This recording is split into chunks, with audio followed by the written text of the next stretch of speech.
Pernahkah seorang tamu suci membuat seluruh istana Baghdad membeku hanya karena satu pertanyaan?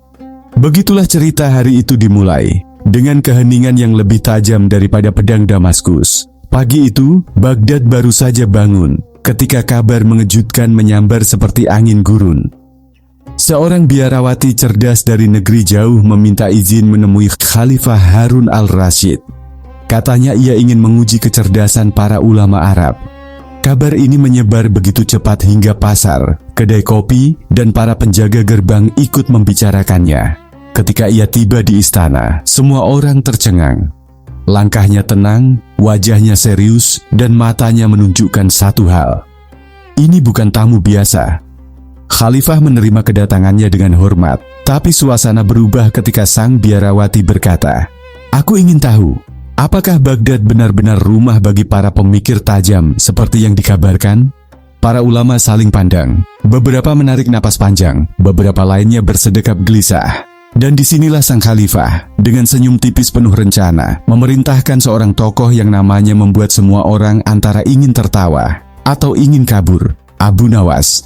Ia masuk dengan langkah santai, seolah tidak sedang menuju arena debat, tapi menuju dapur untuk mengambil roti. Namun matanya menyala penuh kenakalan cerdas yang hanya dimiliki orang berbahaya, dan sangat menghibur. "Wahai tamu mulia," kata Abu Nawas sambil memberi salam. "Aku dengar engkau datang membawa kecerdasan yang bisa menggoyahkan Baghdad, maka izinkan aku memberi sambutan kecil dari otak kecilku ini." Para ulama langsung mendesah. Khalifah tersenyum. Biarawati itu mengangkat alisnya, tertarik. Tanpa menunggu ucapan lain, Abu Nawas maju selangkah dan menjatuhkan bom kata-kata itu. "Sebutkan padaku, dalam kisah sucimu, siapakah suami Bunda Maria?" Suasana runtuh seketika, aliran udara terasa berhenti. Satu-satunya suara hanyalah denyut jantung para pendengar yang tiba-tiba melonjak naik. Biarawati itu membeku. Para ulama terbelalak.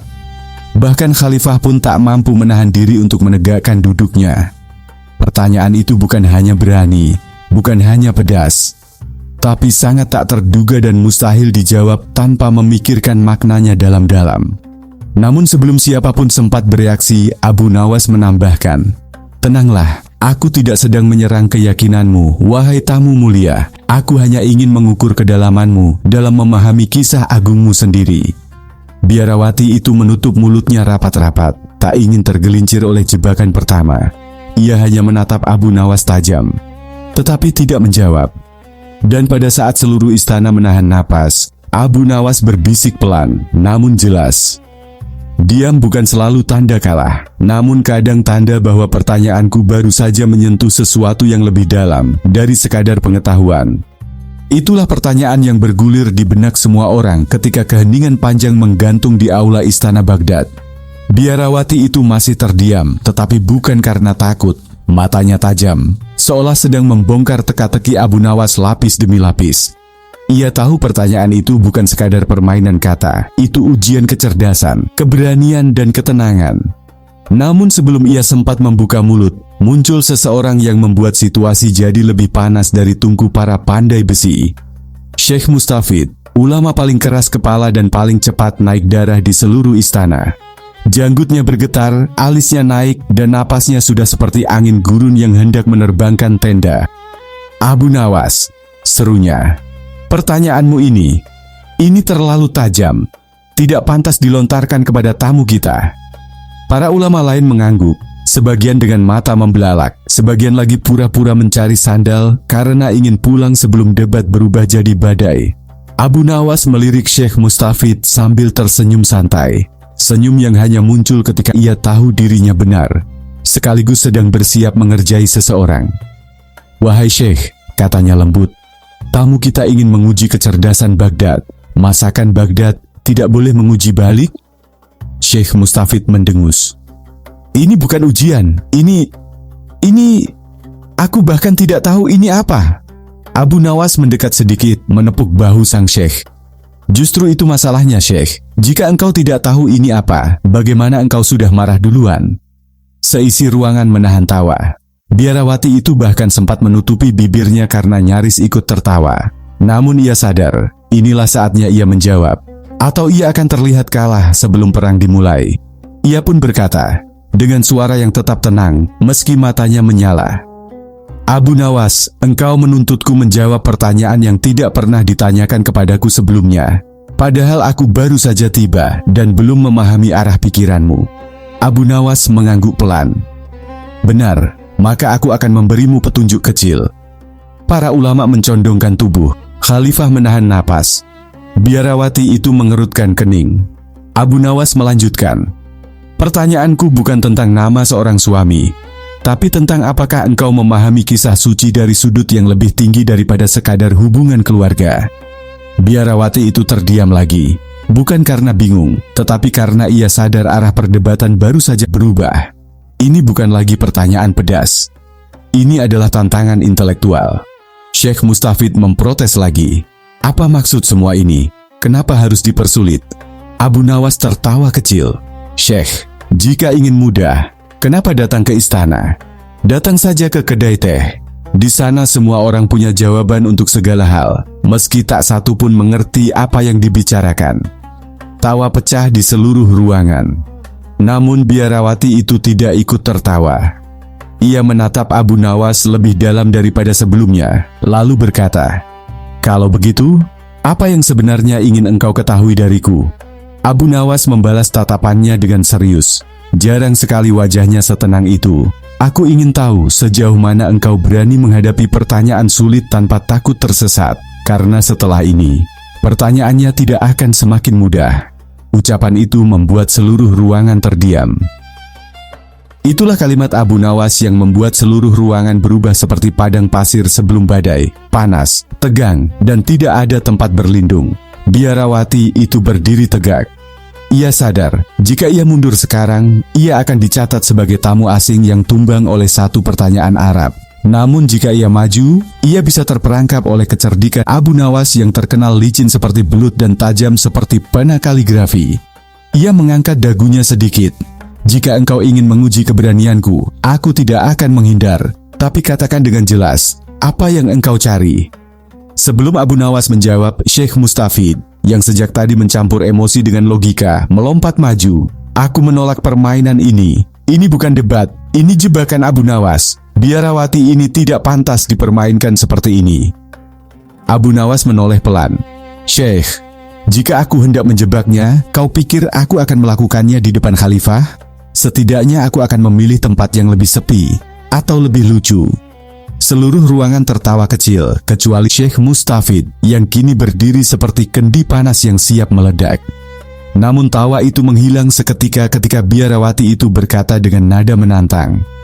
Baiklah, Abu Nawas, jika maksudmu adalah menggali makna, bukan menyerang keyakinan, maka tanyakan apapun yang kau inginkan. Aku tidak akan mundur. Abu Nawas mendekat hingga jarak mereka tinggal beberapa langkah. Ia menatap Biarawati itu lama, begitu lama hingga para pengawal mulai gelisah. Lalu ia berkata pelan namun menghantam seperti batu jatuh ke sumur. Jika seorang perempuan suci dihormati bukan karena pernikahan, lalu mengapa manusia selalu memaksakan hubungan keluarga untuk memahami kisahnya? Biarawati itu terperangah. Pertanyaan itu bukan hanya sulit, itu seperti membalikan seluruh cara berpikir yang biasa digunakan para penganut kisah-kisah suci. Beberapa ulama saling berbisik. Syekh Mustafid hampir jatuh terduduk.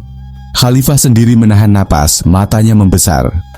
Abu Nawas belum selesai. Ia menambahkan, dan jika kisah itu dimuliakan, mengapa manusia lebih sibuk mencari siapa suaminya daripada mencari apa hikmahnya? Bukankah itu membalikan tujuan?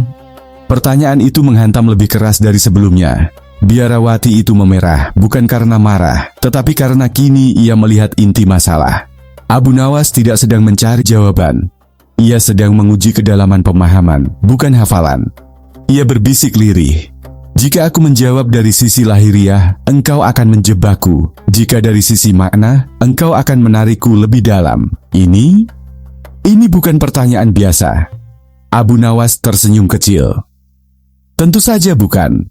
Kalau biasa tidak akan layak untukmu. Ruangan terdiam, semua menunggu. Dan akhirnya dengan jujur namun berat, Biarawati itu berkata, untuk saat ini, aku tidak punya jawaban. Kalimat itu jatuh seperti batu ke danau, hening tapi menghasilkan gelombang besar. Syekh Mustafid langsung berseru, "Lihat, ini pertanyaan sia-sia, tidak membawa manfaat." Namun Abu Nawas mengangkat tangannya, menghentikan semua suara. Belum menjawab bukan berarti kalah, Syekh. Kadang, itu artinya seseorang baru saja menemukan pintu menuju pemahaman baru. Begitulah suasana istana Baghdad setelah biarawati itu mengaku tidak punya jawaban. Bukan suara, bukan debat, hanya keheningan yang menggantung seperti kain hitam di atas panggung besar. Abu Nawas berdiri tenang, tidak menertawakan, tidak mendesak.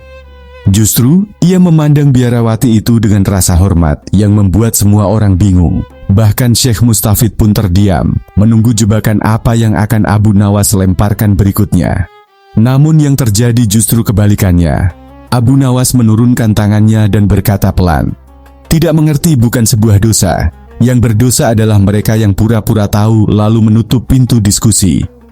Biarawati itu menatapnya dengan kaget. Ia mengira Abu Nawas akan mempermalukannya, tetapi justru ia diberi ruang untuk bernapas. Abu Nawas melangkah 2 langkah mendekat, langkah yang membuat para pengawal refleks menegang, lalu berkata, "Dengarkan aku, wahai tamu mulia, kau datang untuk menguji kami, tapi tahukah kau, setiap pertanyaan yang kau bawa, juga akan kembali menguji dirimu sendiri." Biarawati itu perlahan mengangguk, wajahnya mulai melunak. Mungkin benar, aku datang dengan keyakinan bahwa aku memahami semuanya. Tapi ternyata tidak sesederhana itu. Para ulama yang sejak tadi menahan napas mulai saling pandang. Ada yang lega, ada yang makin penasaran. Ada pula yang merasa Abu Nawas baru saja mencuri kendali perdebatan tanpa satu pun teriakan. Syekh Mustafid akhirnya tak tahan. "Abu Nawas, kalau bukan untuk menjatuhkan lawan, lalu untuk apa semua ini?" Abu Nawas menoleh, senyumnya kembali nakal. "Syekh, jika aku ingin menjatuhkan lawan, aku akan memilih lawan yang lebih ringan. Paling tidak agar jatuhnya tidak terlalu keras untuk mereka." Seisi ruangan langsung meledak tertawa. Biarawati menunduk menahan senyum. Syekh Mustafid memegang janggutnya, antara marah dan tidak sanggup melawan logika Abu Nawas. Lalu, dengan nada yang tiba-tiba sangat serius, Abu Nawas berkata, "Pertanyaan tentang suami bukan untuk mempermalukanmu. Pertanyaanku adalah cermin. Agar kita semua, aku, engkau, dan para ulama di sini, melihat bahwa manusia terlalu sering mencari hal kecil dan melupakan makna besar." Biarawati itu terdiam, lalu bertanya, "Jadi, apa sebenarnya makna yang ingin kau tunjukkan?" Abu Nawas mengangkat satu jari, bahwa kisah-kisah suci itu lebih besar dari hubungan keluarga, lebih dalam dari status, dan lebih mulia daripada perdebatan manusia. Ruangan mendadak terasa lebih ringan. Biarawati itu menarik napas panjang. "Aku mengerti sekarang. Engkau tidak bertanya untuk memojokkan, tapi untuk mengangkat pemahamanku ke tingkat lain." Abu Nawas tersenyum puas, dan itulah sebabnya kini, aku siap menanyakan pertanyaan yang sebenarnya. Seluruh ruangan tersentak. Syekh Mustafid hampir menjatuhkan sorbannya. Khalifah menatap tajam, tetapi penuh rasa ingin tahu. Biarawati itu menegakkan tubuhnya. Ia tahu momen berikutnya akan menentukan segalanya. Itulah bisikan yang seakan terdengar di seluruh aula istana ketika Abu Nawas menegakkan tubuhnya. Biarawati itu menunggu. Para ulama menegakkan punggung. Khalifah sendiri duduk lebih dekat ke depan singgasananya, seperti penonton yang tidak ingin melewatkan satu detik pun. Abu Nawas mengangkat suaranya, tenang namun menusuk. "Wahai tamu mulia, pertanyaan terakhirku bukan tentang seorang suami, melainkan tentang satu hal. Mengapa manusia selalu ingin menambahkan sosok lain untuk menjelaskan kemuliaan seorang perempuan suci, padahal kemuliaannya sudah jelas tanpa bantuan siapapun?" Biarawati itu tersentak. Pertanyaan itu bukan jebakan, itu tamparan lembut yang membuka pintu pemahaman baru. Para ulama saling menatap, beberapa mengangguk, beberapa masih mencoba mengejar maknanya. Abu Nawas melanjutkan, "Ketika manusia lebih sibuk mencari siapa pendamping, mereka lupa mencari siapa yang memberi kedudukan mulia itu. Manusia mencari nama, padahal harusnya mencari hikmah." Khalifah tertawa kecil, puas. "Abu Nawas, engkau benar-benar membuat para cendekia Baghdad bekerja keras hari ini." Biarawati itu mengambil napas panjang dan berkata dengan jujur, Kini aku mengerti suaramu keras, pertanyaanmu pedas, tapi maksudmu lembut. Engkau ingin menunjukkan bahwa kesucian tidak membutuhkan pembelaan selain pemahaman. Abu Nawas menunduk hormat. Ilmu adalah cahaya, bukan pedang. Jika aku mengayunkannya, itu bukan untuk melukai, tapi untuk menerangi. Syekh Mustafid yang sejak awal paling tegang kini akhirnya melunak, meski dengan gumaman khasnya. Baiklah, baiklah. Kali ini aku akui, engkau tidak sedang membuat kekacauan. Sedikit saja. Gelak tawa pecah di ruangan. Ketegangan yang sejak awal menggantung kini luruh seketika, seperti embun terkena matahari. Biarawati itu menatap Abu Nawas untuk terakhir kalinya. Pertanyaanmu membuatku pulang dengan lebih banyak pemahaman daripada yang kubawa saat datang. Abu Nawas mengangguk. Begitulah seharusnya ilmu bekerja, membuat yang datang dengan 1, pulang dengan 10. Khalifah berdiri, mengakhiri pertemuan itu dengan suara mantap. Jika demikian, biarlah kisah hari ini menjadi pelajaran bagi seluruh Baghdad. Bahwa pertanyaan sulit bukan untuk diperdebatkan, melainkan untuk membuka mata. Dan tepat ketika semua mengira cerita telah selesai, Abu Nawas menambahkan satu kalimat pendek yang membuat seluruh aula kembali riuh. Jika semua pertanyaan mudah, untuk apa aku di sini? Tawa pecah. Biarawati itu tersenyum lebar. Para ulama menggeleng, pasrah menghadapi kelicikan cerdas Abu Nawas. Dan begitulah narasi berakhir. Bukan dengan kemenangan, bukan dengan kekalahan, tetapi dengan kesadaran sederhana bahwa pertanyaan tajam dapat menyakitkan. Tapi pemahaman yang lahir darinya jauh lebih berharga.